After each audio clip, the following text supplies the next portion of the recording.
Welcome everybody. This is the Thursday night class, kind of whatever I feel like doing. Tonight I feel like doing things in a gentle and slow way. So, it's chilly where I am.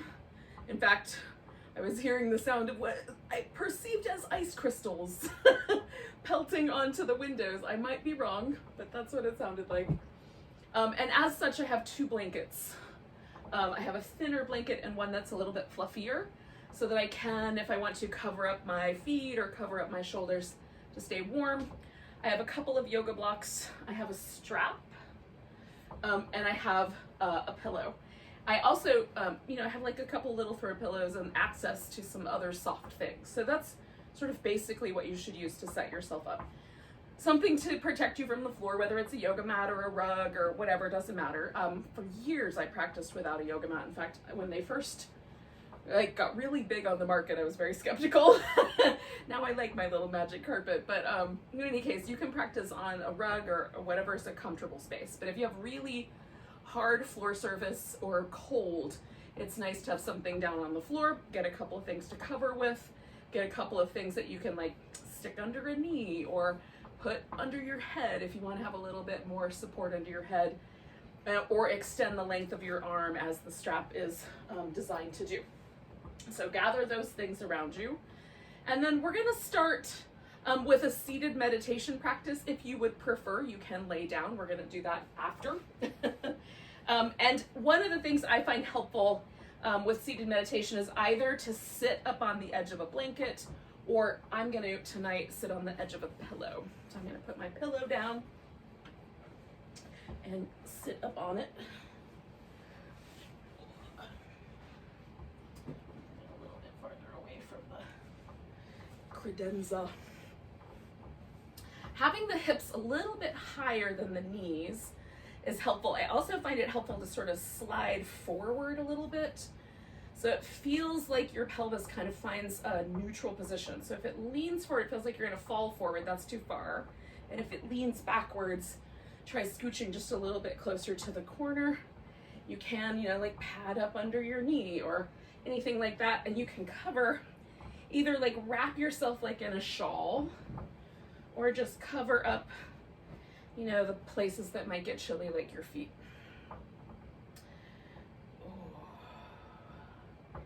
Now, meditation is just pausing to be present in the moment that we're in. That's all meditation is. There's lots of different ways we can direct our attention, but ultimately they're all doing one thing, which is pausing to be present, either through emotions or through thoughts that go on inside of our head, or just distractions that are around us. No matter what happens, we're just going to be present for it all. And so, settle your physical body. That's the first order of business. Make sure your shoulders don't feel like they're being tugged on too much. The spine doesn't feel like it's being pulled or twisted in any way, and that you have a solid kind of base. Now, if I lie down when I meditate, I fall asleep. It becomes a nap. So I don't lie down. I generally do seated or walking meditation. And then for me, the most comfortable way to rest my arms is just one palm on each knee, and this is called the Mudra of Calm Abiding, which I just like the name of it. So it makes it like automatically I start becoming calmly abiding.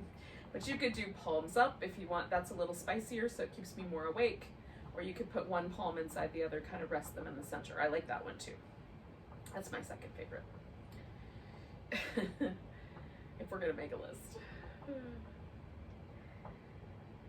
And then I like to do these kind of steps starting from the outside moving in. So I start with just an awareness of my environment. Now I have my eyes closed because that's easier for me to concentrate, but you could leave your eyes open just a little tiny titch and let them softly gaze out in front of you. It helps me stay more awake, so if I feel sluggish, I'll do the little open eye. And then you can listen to the environment around you. You can smell the environment around you. You can feel the air on your skin. If your eyes are open, of course, you can gaze at it, but without getting too like caught up in it, just notice what's happening right now. So if you've got a noisy clock in the background, or your dishwasher's on, or the neighbors are having a party, or seemingly having a party, whatever might be going on, you just become aware of it. And in becoming aware of those things that could potentially drag us away, we just allow them to be present there. Okay, so the neighbor's playing music, there's a clock in the room, so be it. Let it fade into the background. Or when it pulls our attention, we just, oh yeah, that's that clock, I'll come back. You know? Whatever it may be. Second stage is relax your physical body. We don't want to hold the body in stiff or tight muscle arrangement. Like, we did all this work to sit so that we could relax. And so almost like you're sliding down into a hot tub, try to let yourself just relax your physical body.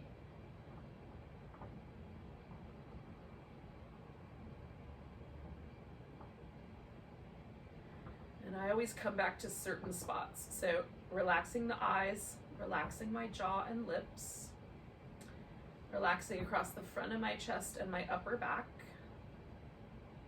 and relaxing in the kind of hip socket area, like right between the groin and the glute, just letting the hips and the leg bones settle.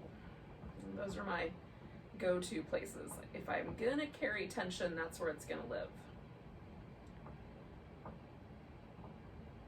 And then the last bit is we're going to notice the breath. And depending on what your inclination is, you can notice the physical sensation of the breath. Some people find that that makes them feel a little breathless, or like it's harder to breathe. So if that's the case, don't concentrate on the physical sensation. Instead, you might count your inhales. Inhaling 1. Exhaling 1. Inhale 2. And exhale 2. All right, you just keep counting, and I recommend not going above 5 or maybe 10 at the most. Just keep starting over back to 1. It'll keep it from being like, what number am I on? You can just say the words in your mind, inhale, exhale, or inhaling peace. Exhaling out my trouble, inhaling peace, exhale worry, whatever it might be. So you can choose how to pay attention to the breath in a way that works for you.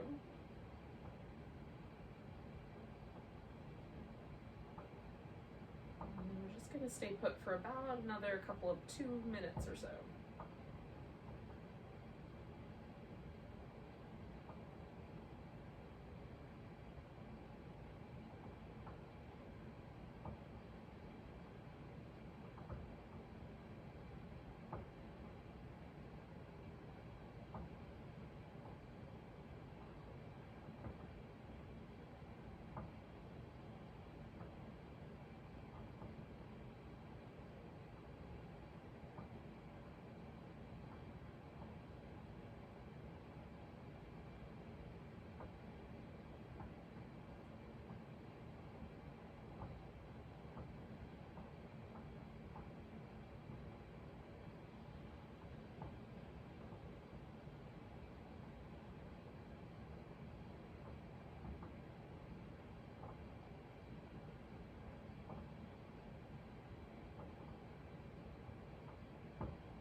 The nature of the human mind is to think.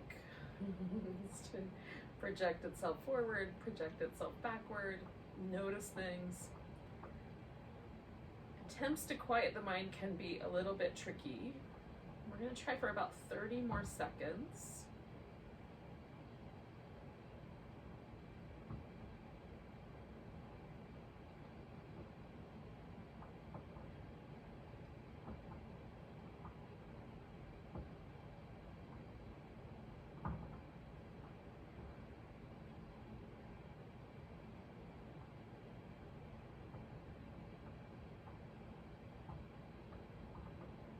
One more breath. Make it a nice big one. And let go with a sigh. Ooh. And then if your eyes were closed, you can open them back up. We're going to start with the neck. So if it's okay, drop your chin, let your head kind of roll around one shoulder. If for any reason that feels really pinchy, you can make more of like a funnel shape with your head instead of letting it sort of hang off the edges. So just go back and forth over one shoulder and then the other. And as you go, you may find there's little muscles along the way that feel like they need some extra attention or that are a little bit tender. And so you're welcome to slow down or even pause in places where you feel that extra tension.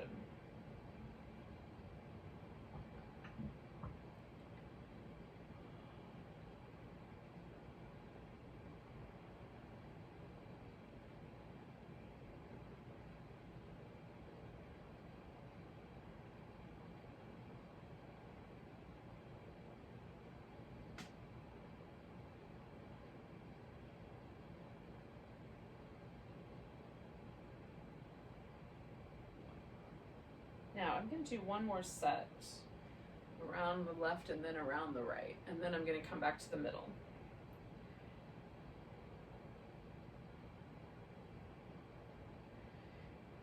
Now, once I get to the center, I'm just going to bring my head back up and try to make sure my chin is level. So I've got a level chin, and then really gently and slowly, I'm just going to turn my head as far around as it wants to go in one direction without the chin changing. And then coming back. So I'm not tilting the head or anything, keeping the chin level. And I'm not holding my head particularly stiffly. I'm just not, adding those extra little twists to it. Just one over one shoulder. And what I'm doing is twofold. One is I'm just paying attention.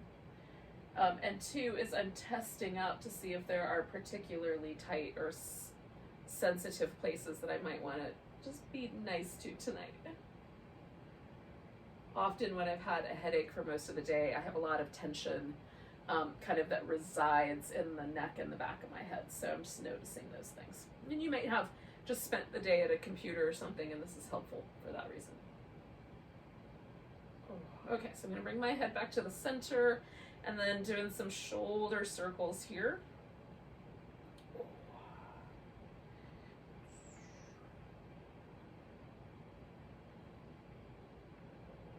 Go in the other direction.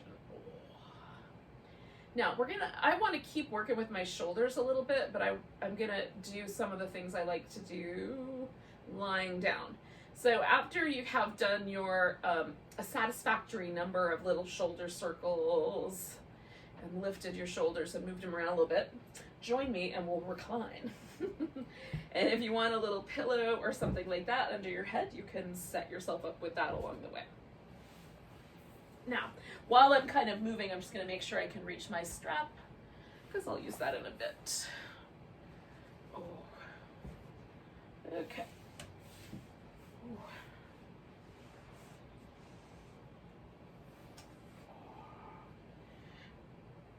Oh. Just making sure I've got a little bit of room overhead to work with here.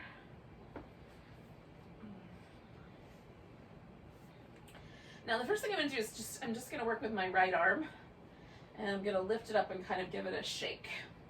So I want to get as much of my arm shaken as I can. Sometimes I focus on the wrist area, and that's a little bit faster and mostly focused in my moving my hand, almost like I'm trying to get the bones in my hand to rattle. And then I'll move more from my upper arm bone. That slows everything down. But it's a much bigger sensation in the shoulder and in my upper back and in my chest. So I sort of like to do both. Little shimmy, shimmy shakes, mostly centered from the hand, and then moving my upper arm bone, which moves more of my body. Okay. So now I'm going to bring the arm across and kind of grab hold with my left hand. And as I pull the arm toward the left, I'm going to pull my shoulder blade back down. This is one of my favorite little shoulder moves. It's like sort of kind of takes us into the territory of the eagle, but without as much of the twistiness, and it's more available to everybody. So as you draw the arm across, you're just re-securing that shoulder blade. When you're doing eagle arms, where you layer the elbows and then wrap the hands, the idea is that you'll put your shoulder blades back onto your back as well. But most of us spend so much time trying to get the arms wrapped that we don't really pay that much attention to the shoulder blade. So this is our chance. All right, so I'm going to release that arm. And I'm going to stay with my right arm. I'm going to roll to my side. So the right arm is going to make a big circle in the air.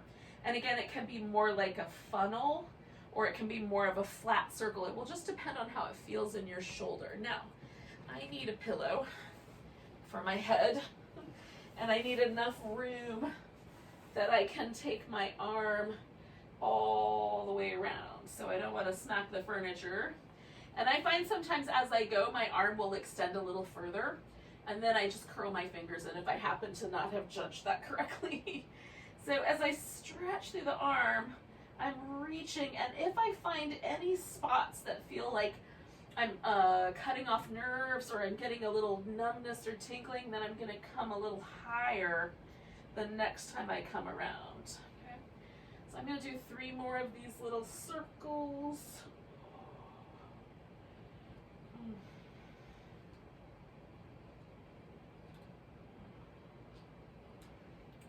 I think that was 2, so I think I've got 1 more to go. And then I'm going to let this turn into a twist. So taking the pillow up, scooting a little bit more, and then I'm just going to bring that arm all the way around. Now, you can put blankets under your shoulders. I'm going to put my pillow under my knee. So you can shake it up a little bit. Oh.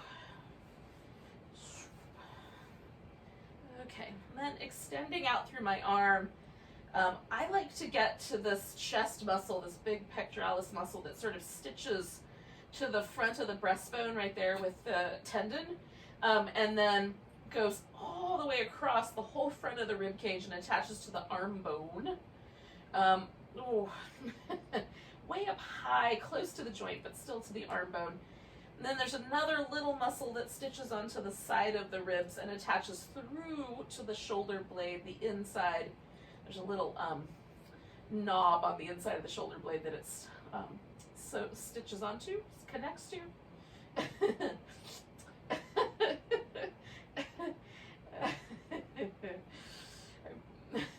I do have questions as to what the correct word would be. Attaches is probably the best word. But in any case, that's your pec minor, and both are involved in this kind of stretch when we take the arm out. More for me, the pec major than minor. Now I'm going to rotate my arm bone just a little bit. So I'm turning the upper arm bone. I'm going to add a little support there, and that just creates a slightly different stretch for me. I've brought a little bit of the attachment around, and now it's more focused in releasing the top of my shoulder. So I'm going to do 2 more breaths with that little change. You can experiment with that and see if it changes for you as well. Okay, so I'm taking my right knee and just kind of bringing that leg back. Oh, 1 more little shimmy. A little opportunity to shake that arm out. And then I'm going to drop the arm. Okay. Now, I like to test things out and see, how did it go? Did it go well? Would I do that again? And so in just sort of letting both my arms rest in a reasonable, where they just naturally want to fall, I am noticing like it feels a little bit like my right shoulder is closer to the ground. It feels like I've got more room between the top of my right shoulder and the bottom of my right ear than I have over on the left.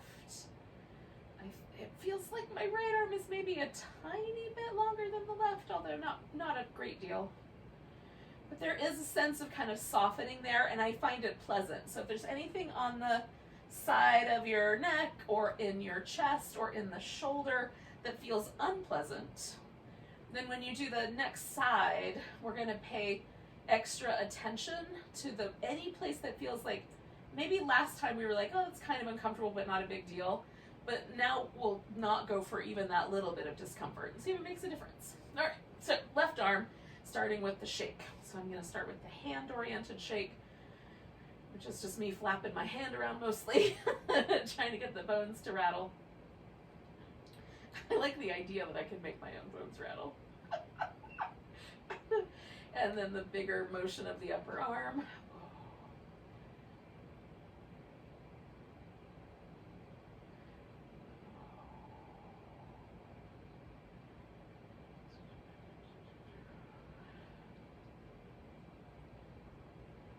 I'm going to do one more kind of as close to all of it together as I can. And then I'm going to take the left arm across, and you can, decide, like, should I bring my arm way down? Should I bring my arm way up? Somewhere in the middle is usually the best place for me. Pull the arm across, let your shoulder, like, we're working that shoulder blade back in. And as I kind of apply resistance with my right arm, I'm still really trying to pull my shoulder blade onto my back with the muscles that live around the shoulder on my left side. So if this were a battle, neither side would be winning. It's a stalemate. But it feels really good. It's a nice, lovely release for your shoulder. At least it is for mine. It gets to the heart of the problem. 2 more breaths.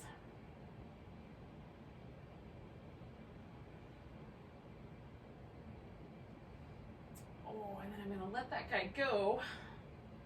And again, I'm going to do the little circles. So I'm going to give myself a pillow. Roll onto my side. Oh. And then make sure that I'm not going to smack into any furniture. And then make, as best I can, a nice big circle. Oh, and I'm stretching into it. I'm not just circling the arm. I'm actually trying to reach, which is why sometimes it gets a little longer as I go, because some of that tissue will let go a little bit. It's not really that my arm is getting longer, clearly. It's getting a little less resistance. Oh. So I've done 3. I think I'm going to do 2 more.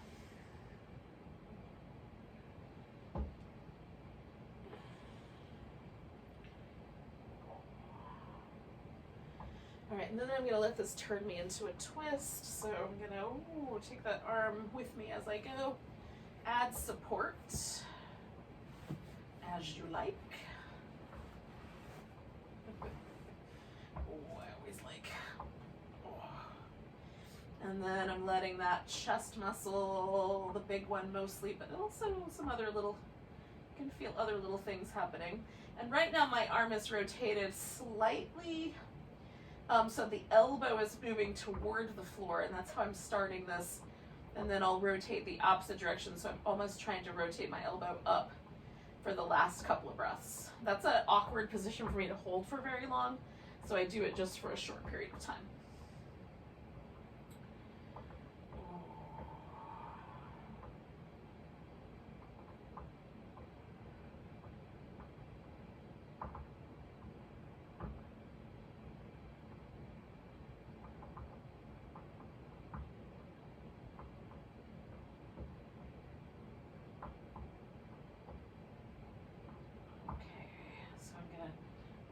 Rotate my arm in the other direction. And again, that just shifts kind of where I feel it. And now it's not so much oriented in my chest. It's really a little bit more in the top of my shoulder. Less so on the left side than the right. Again, I have a little bit of scar tissue under my right shoulder blade that definitely pulls differently. You just want to notice what's true for you. And then I'm taking my left leg back to the middle. And once I get there, very easy going then. A little shimmy. Through that arm. Okay, then let's check it out. See how we did. Is it pleasant? Did I do a good job, or next time am I going to be nicer to myself? Yeah, it felt pretty good actually. Okay, so now I'm in the mood to do similar kinds of things with the hip.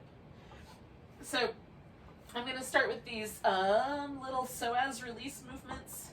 So the first thing to do, I'm going to pull this down so my leg is a little warmer. Hang on, y'all. It might wind up back where it came from, but in any case, the first thing to do is to find what feels like the most neutral you can get. So your feet rest on the floor, and there's no sense that the outer hips are gripping to hold your legs in place, or that your inner thighs or groins are trying to hold the legs together. They don't want to fall apart, they don't want to knock in, right? They're just kind of as steady as they can get with the least amount of muscular energy. So that's called constructive rest. And for all of us, it's going to be slightly different because the shape of our bones is going to be slightly different. The placement of the acetabulum and the femur are going to be a little different. And so you just find the right spot for you. Now, there's going to be 3 movements. We're going to do a straight out movement. That's where the toes, to the best of your perception, point straight up. Then we're going to do an external rotation. That's where you turn the leg outward away from your body. Then we're going to, center of your body. Then we're going to do an internal rotation. That's where you turn the leg towards the center of the body, okay? So hopefully that makes sense.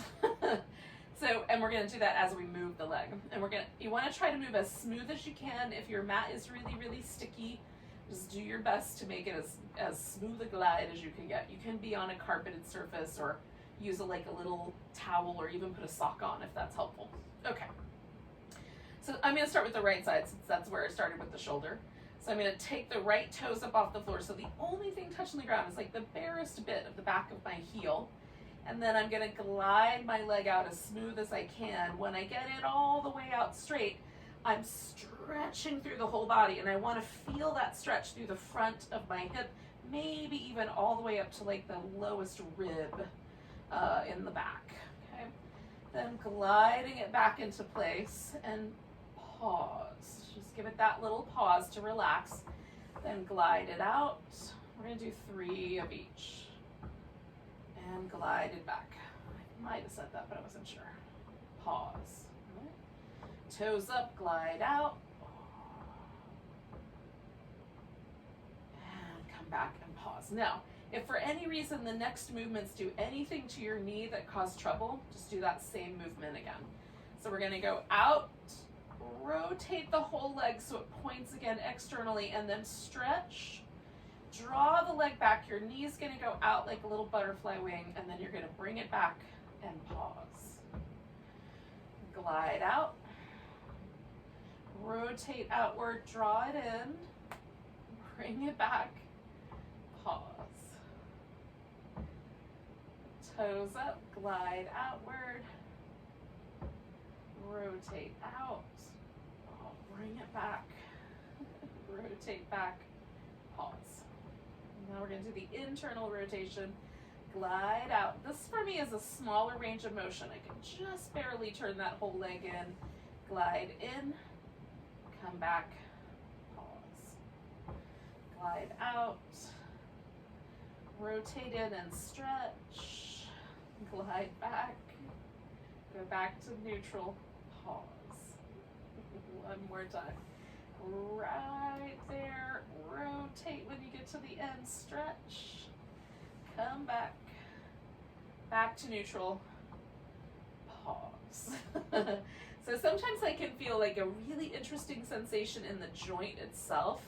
One of the things I find really fascinating about this is just it's really subtle, but I can definitely feel that the tendon for the iliopsoas. So the psoas muscle is this big muscle that almost like a bridge girder.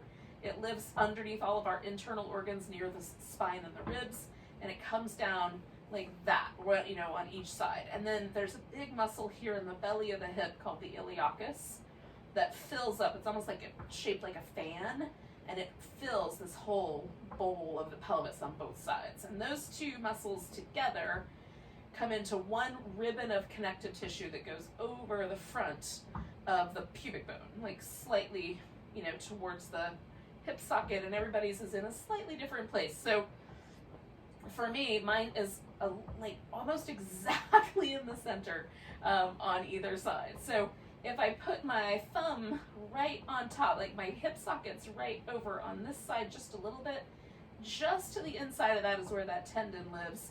And if I put my thumb right there on the left side, I can feel it. It almost is like a guitar string. It pushes up against the skin.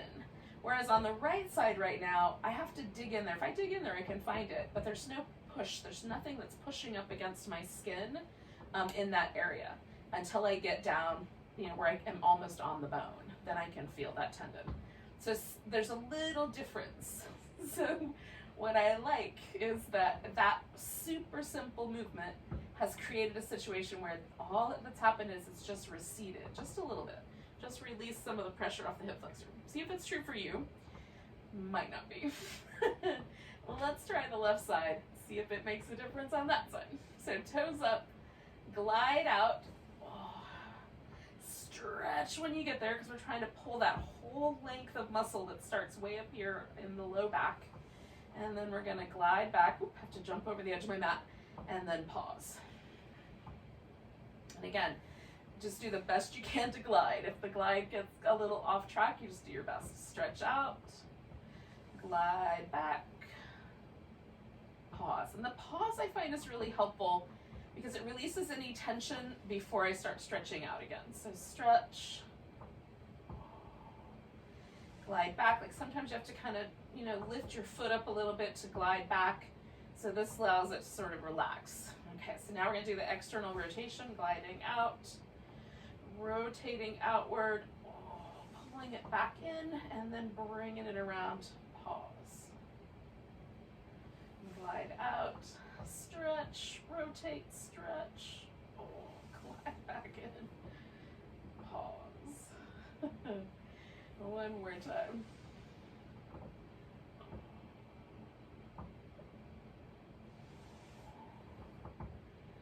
Again, the next three are the internal rotation. So for you, that might be a bigger range of motion than me. It's just a tiny little turn in for me. Gliding out, rotating just that tiny little bit, keeping that as I bring it back, and then come to neutral. One more of those, stretch, rotate, kind of keep that stretch going, and then glide back. And relax.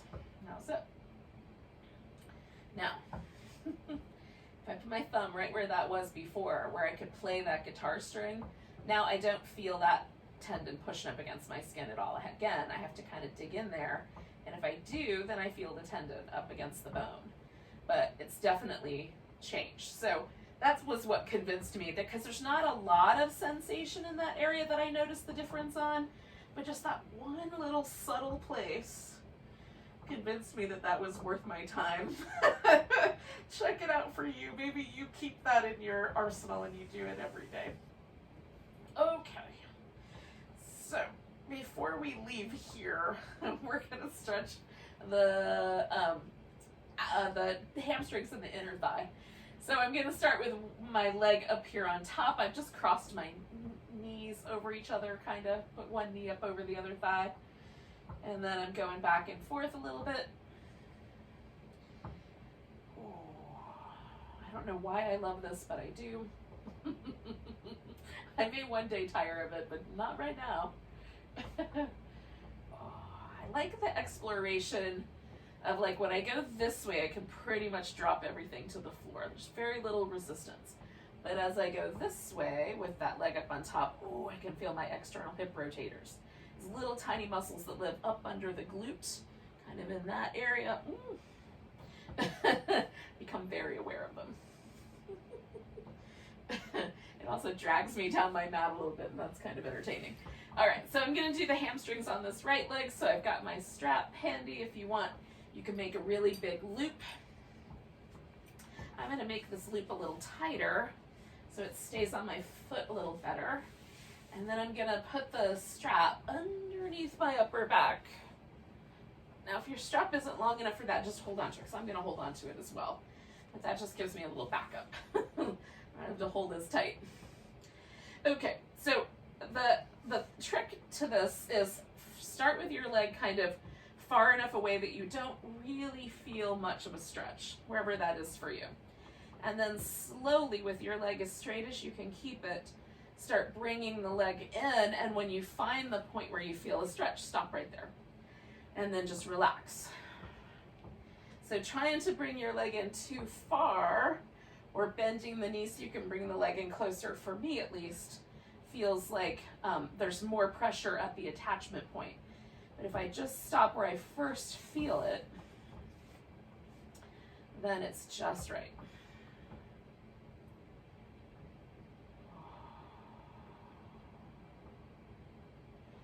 And I want, to the best of my ability, to feel a stretch through the whole back of my leg.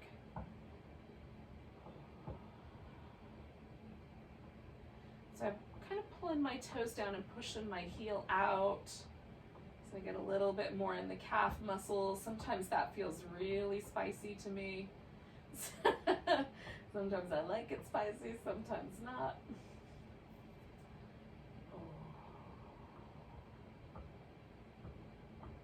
It doesn't feel like it. There's no, like, what I really pay attention to is, do I feel it where the muscle is attached to the bone, or do I feel it in the, like, kind of big bulky part of the muscle? The more I can get the sensation to the big bulky part of the muscle, the less likely I am to cause trouble. So we're going to stay for about 3 more breaths, and then we'll do the inner thigh.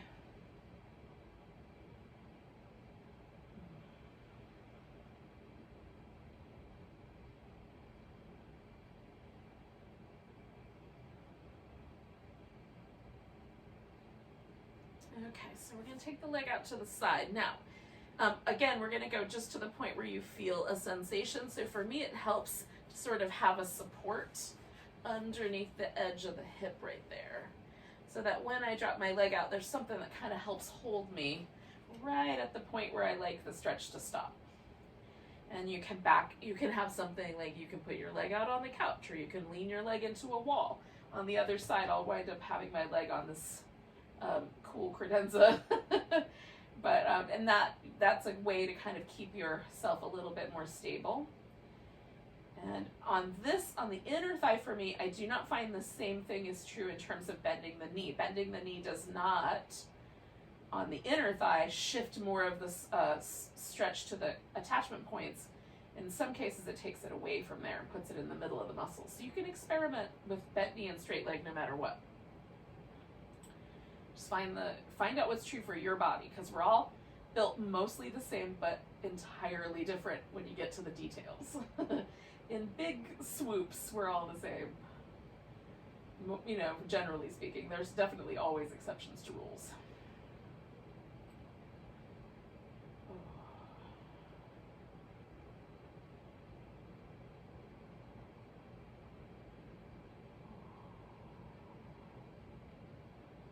All right, so I'm going to stay for about another 4 or 5 breaths.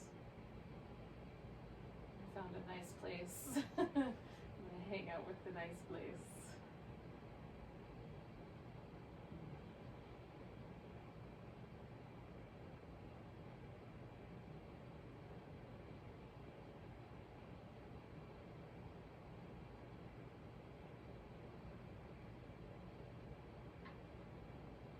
One more breath here. And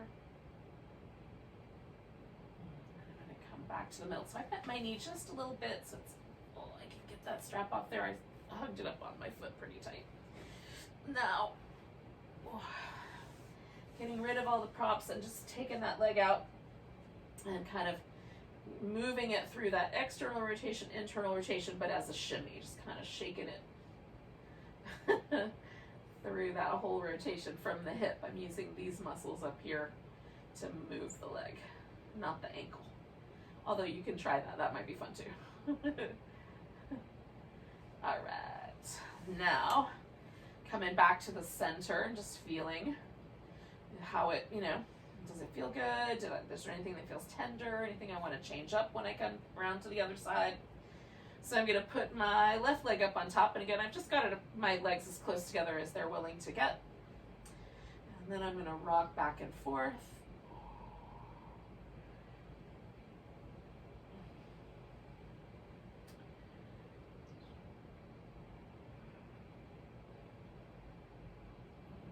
Sensations on my left side are a little bit more subtle than on the right, but still present.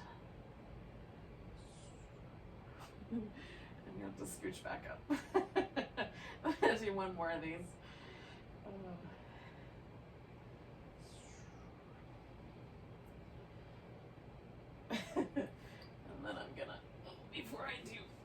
leg. Okay.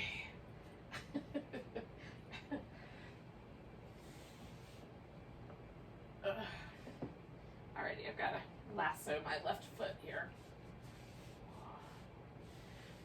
Alright, so again, get your foot in the strap. Go way out to the point where you hardly feel anything. If you're holding onto your big toe, there's only so much you could do. If you've got the room, go way out there, and then just keep bringing the leg in until you are like, yep, that's enough. And then pause right there. You can hold onto the strap, you can tighten it up a little bit.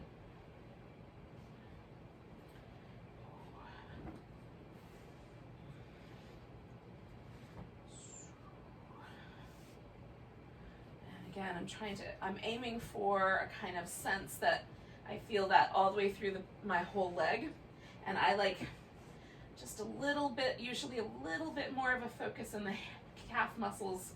That's where I find a lot more resistance. My hamstrings are generally fairly easygoing in terms of my range of motion. I can generally fold forward and almost put my forehead on my shin bones. So they're not giving me a lot of pushback, but my calf muscles, on the other hand, a little bit more on the end there. So about 4 more breaths. Just getting that little pillow in place for the next one.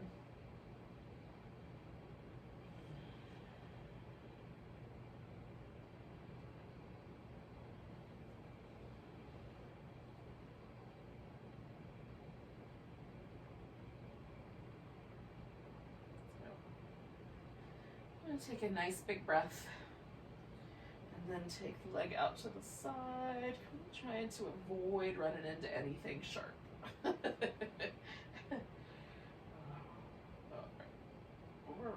Yeah, okay. Eventually, it has gone now all the way to the piece of furniture, which is fine. I don't feel anything that feels really dangerous, so I'm going to hang out with it.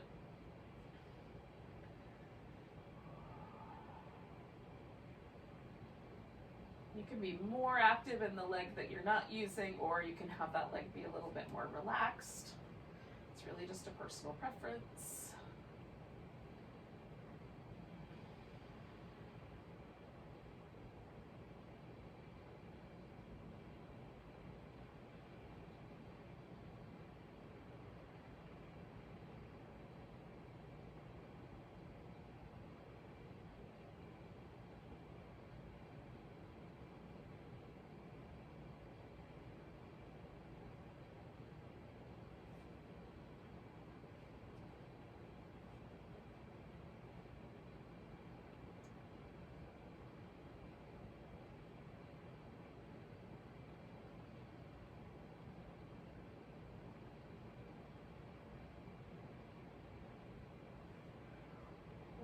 Okay, last big breath, and then we'll come back to the middle.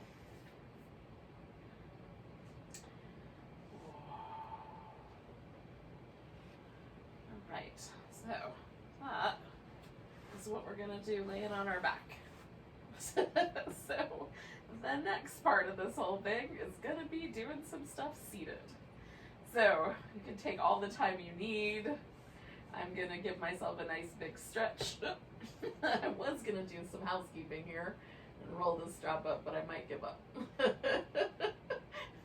So that I don't drop it on my eyeball.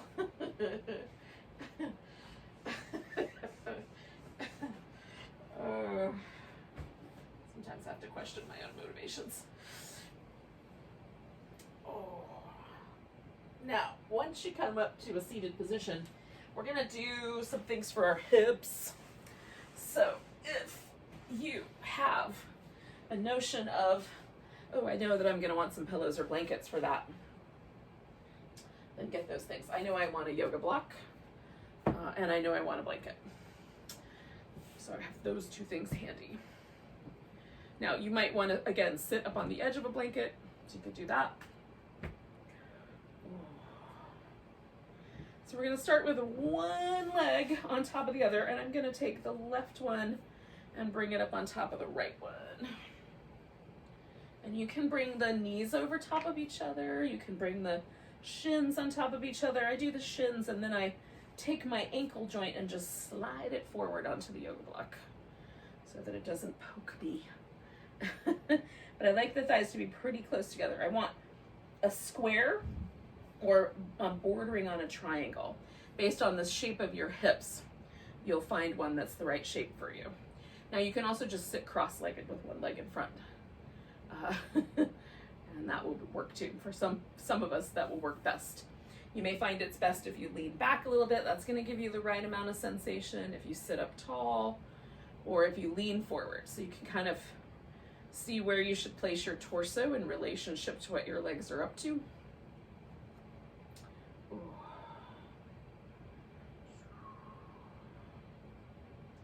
So just hanging out, breathing. Now I'm going to do 2 more breaths just as I am. I'm kind of leaning forward a little bit.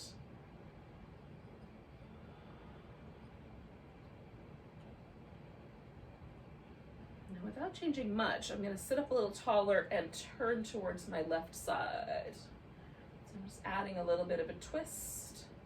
So that creates just a little bit more sensation here in the outer hip. Just want to make sure that it's not too spicy. Just the right amount.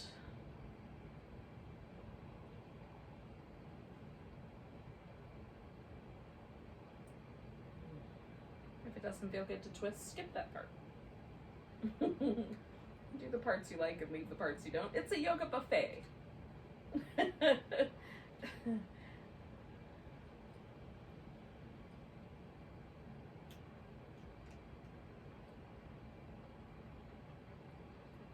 to do one more breath here. Now I'm going to come out of here. This leg is going to come off the top of the stack and it's going to go out straight to the side. Now I have this blanket here so I can kind of set that underneath my knee. Now you have 3 choices kind of. You can fold over, well maybe 4 choices. You can fold over the leg that you just extended either forward or possibly number 2 sideways. You can fold down the middle, both legs, or you can turn and fold towards the bent leg. You get to decide. If you have a preference, pick, do your preference. If you don't care, just pick one.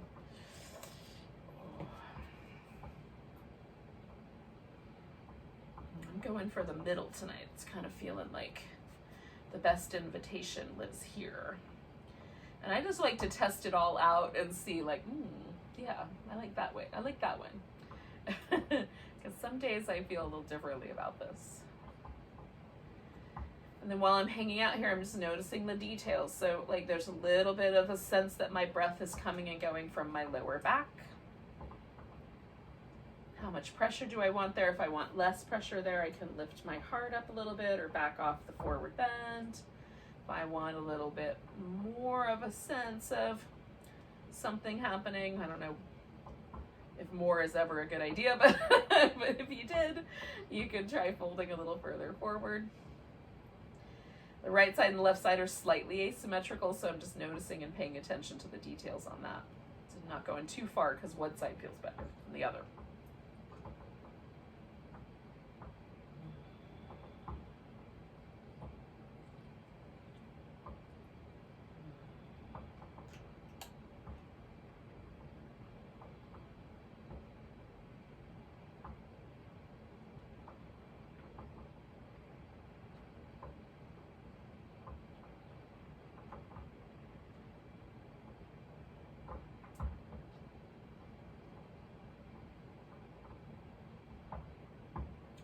Take 2 more breaths.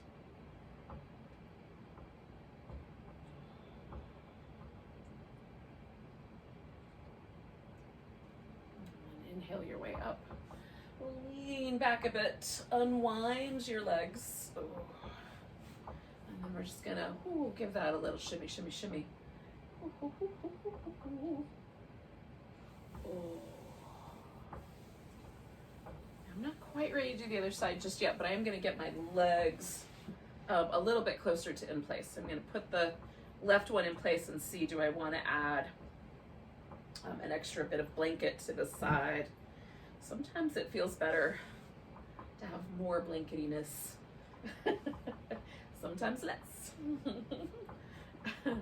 And then there's this, I don't know exactly how to explain this, but there's this moment where a sort of sense of ease comes into my body, and I know that's the time to transition.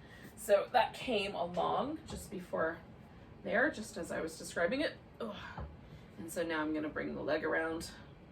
Then again, I'm going to test it out. Should I go backwards a little bit? Do I like more sitting straight up and down?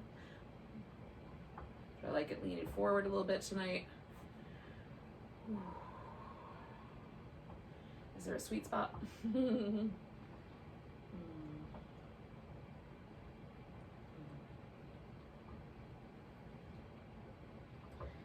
Pausing here for just a little bit.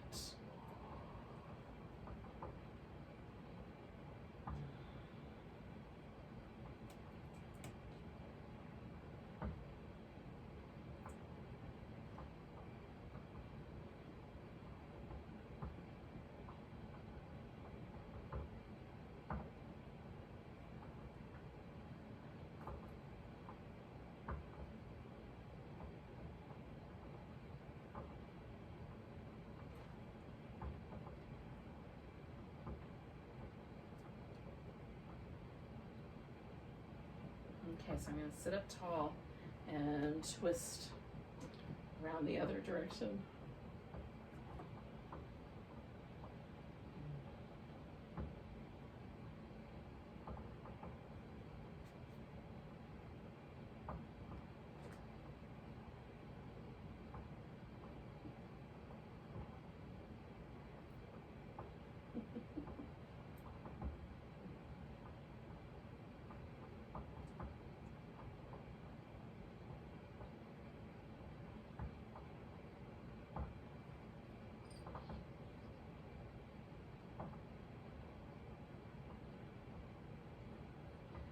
Do about 3 more breaths or so.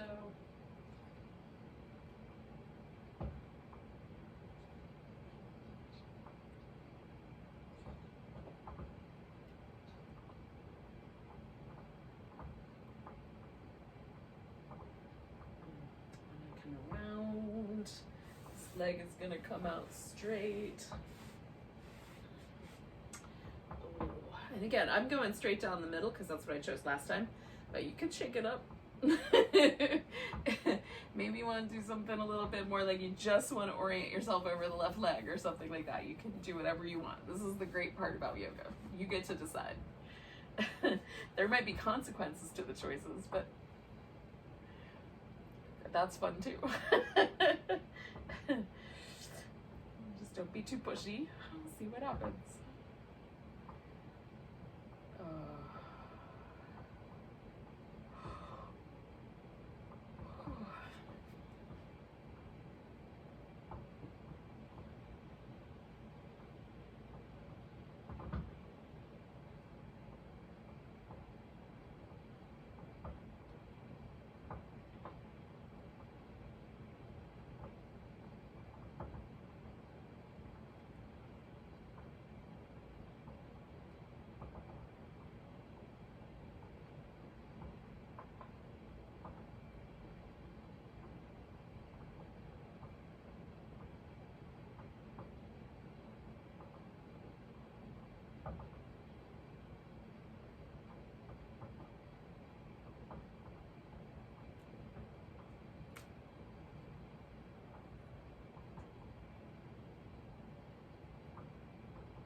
I'm gonna take 2 more breaths. I'm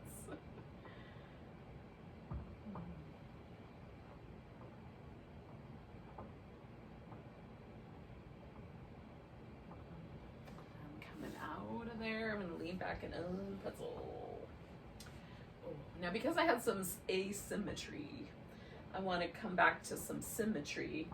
And I'm gonna do this as a kind of my entree into Shavasana. And that is going to be a reclining butterfly pose. So I'm going to set myself up so that have a little pillow, so I'm going to use this blanket as a pillow for my head. I'm going to put this pillow under my legs, and then I'm going to have another blanket to cover up with.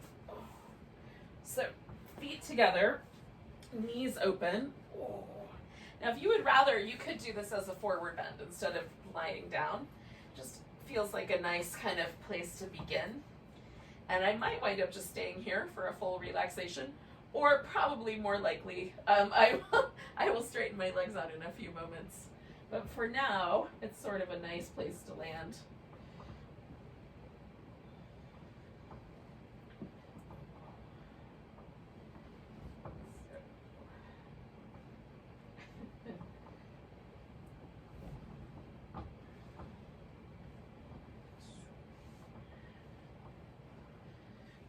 Now you may have to do a little kind of fiddling about. You might find, because of the way your bones are shaped, that your legs rest on the floor really nicely without any support, and you're certainly welcome to do that.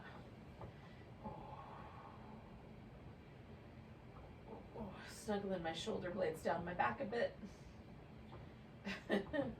And then I come back to all those same places that we did with the meditation. Relax my eyes, relax the jaw and the lips. Try to relax through the upper back and the front of the chest. And then all around my hip sockets.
Take 2 more breaths where I am.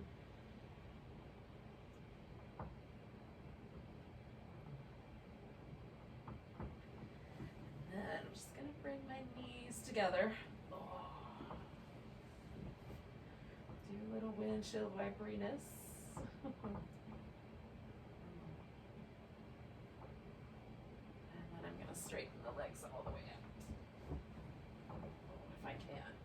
I'm going to keep my feet wrapped up, but I don't know if it's going to work out. We're going to find out.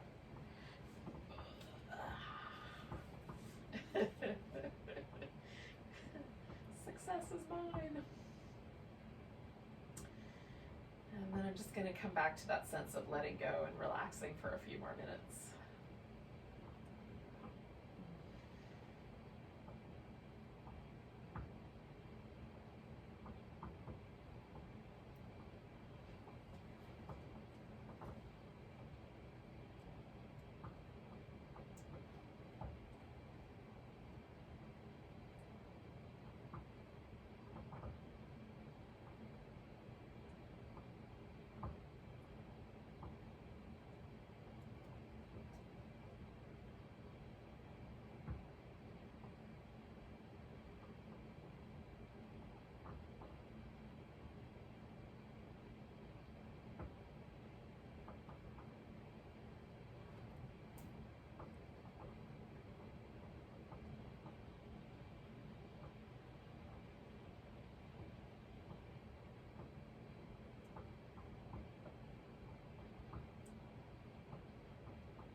Take a nice big breath. Let go with a big sigh. You can wiggle your fingers and toes and stretch out. Get some wrist and ankles going.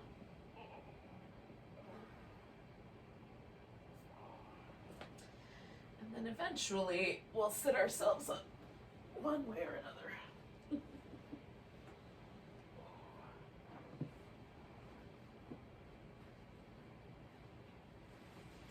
thanks for joining me for a little, I'm not even sure what to call this. We'll just call it Hatha Yoga.